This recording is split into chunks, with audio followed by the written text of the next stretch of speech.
Hi, everyone. Welcome to Abbey Research Reads. I am Dr. Kristen, and I'd like to talk to you very briefly, to be honest, because I could go on forever or a short amount of time. We're going to choose short today about the book She Said by Jodi Kantor and Twohey. These two women are the women that worked to kind of break the Harvey Weinstein story for the New York Times. You may have heard of Ronan Farrow's work in the New Yorker. I'm going to be reading that book next, which is called Catch and Kill. This is in particular a book about these two women and how they worked and kind of all the barriers. I was gripped. It's an incredibly well-written story by two incredibly, obviously seasoned journalists, winners of the Pulitzer Prize, et cetera, et cetera. What I appreciated the most about this particular book was the methodical way they talked about the balance of honoring victims and survivors of abuse, but also getting the story out there. And what is the balance between ethics and urgency and ethics and protection and kind of all of that mess. I'm really grateful for every woman who went on the record, both at the time and since, so they could tell a fuller story with some more documents and things as such. I was driven to empathy for a lot of Weinstein Company employees who, for any number of reasons, were not aware the depth of Harvey's bullying, but also their kind of quiet awakening that workplace harassment, whether or not it's sexual, is inappropriate. And how do they then do a reckoning for 20 years of company culture and all of this kind of thing?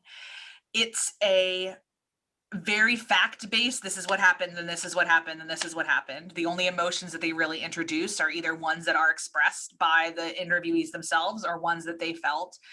So, and sometimes it feels a little bit cold, it feels a little bit clinical, but because this is such a highly emotive story, and a lot of us come to this story with quite a few emotions, there was a way in which that was quite nice.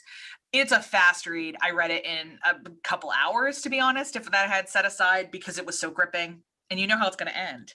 But watching the process of how they got to Harvey arrested and now, I believe, behind bars, what that looks like and how that works. They also spend a bit of time, because they are also the people that worked with Dr. Blasey Ford to break her story during her testimony against Justice Kavanaugh. And that was also a very, very different process than the women who had been kind of on the record about Harvey for a really long time. And what is that process? They also are very honest about how they're not sure if Me Too is going to settle into itself. They bring up the Aziz Ansari issue where it really just sounds like a guy was an idiot and then a girl had a blog and, went after him, and how that is different than Harvey Weinstein.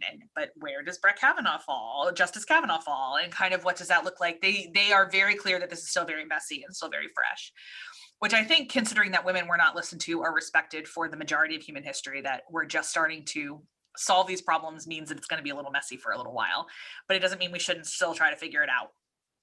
So like I said, this book, She Said, the very kind of tour de force story of the two journalists and the journalistic perspectives for the New York Times and how they broke the Harvey Weinstein story.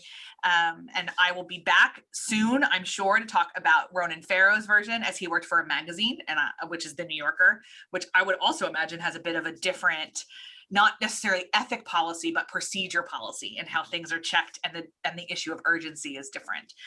So I'm looking forward to that. This is highly recommended, guys. Really, really highly recommended. And I hope you pick it up. And if you do, tell me what you think about it. That's all for now. Bye.